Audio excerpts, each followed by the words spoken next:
কাঠফাটা রোদে স্কুলের ছাত্রছাত্রী ও পথ চলতি মানুষদের মাঝে ঠান্ডা পানীয় জলের বোতল বিতরণ করল ভাঙড় মানব কল্যাণ সমিতি স্বেচ্ছাসেবী সংস্থার কর্মকর্তারা।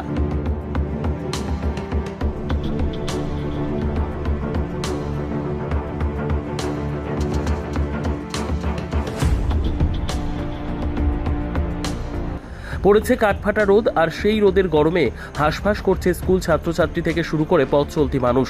রাস্তার ধারে খোঁজে পানি, কিন্তু রাস্তার ধারে নেই কোনো ফ্রি পানীয় জলের কল, তাই সমস্যার মধ্যে পড়েছেন পথ চলতি মানুষ। আর সেই পথ চলতি মানুষদের কথা ভেবে এই কাঠফাটা রোদের মধ্যে দিয়ে ভাঙড়ের ঘটকপুকুর চৌমাথায় ফ্রি ঠান্ডা পানীয় জলের বোতল বিতরণ করে ভাঙড় মানব কল্যাণ সমিতির কর্মকর্তারা। এদিন প্রায় 200 স্কুল ছাত্রছাত্রী থেকে শুরু করে পথ চলতি মানুষদের মাঝে ঠান্ডা পানীয় ও জলের বোতল বিতরণ করা হয়। শুধু তাই নয়, চলন্ত বাস থামিয়েও বাস যাত্রীদের মাঝে ঠান্ডা পানীয় জলের বোতল বিতরণ করা হয় ভাঙড় মানব কল্যাণ সমিতির স্বেচ্ছাসেবী সংস্থার পক্ষ থেকে।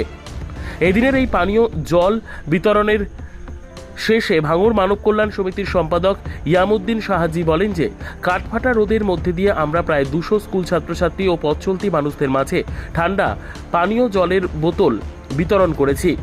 আমাদের খুব ভালো লাগছে এবং আমরা আগামী দিন এভাবে আরও ভালো কাজ করব ভাঙড় তথা রাজ্যের বিভিন্ন জায়গায়।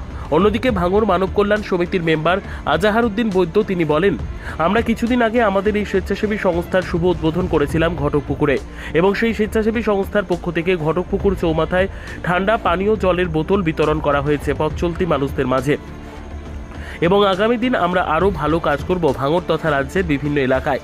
এবং এদিনের এই প্রোগ্রামে উপস্থিত ছিলেন ভাঙড় মানব কল্যাণ সমিতির সম্পাদক ইয়ামউদ্দিন সাহাজি সহ সম্পাদক আশিক ইকবাল গায়েন, মেম্বার আজাহারউদ্দিন বৈদ্য এবং মেম্বার শাহানুর পাইক।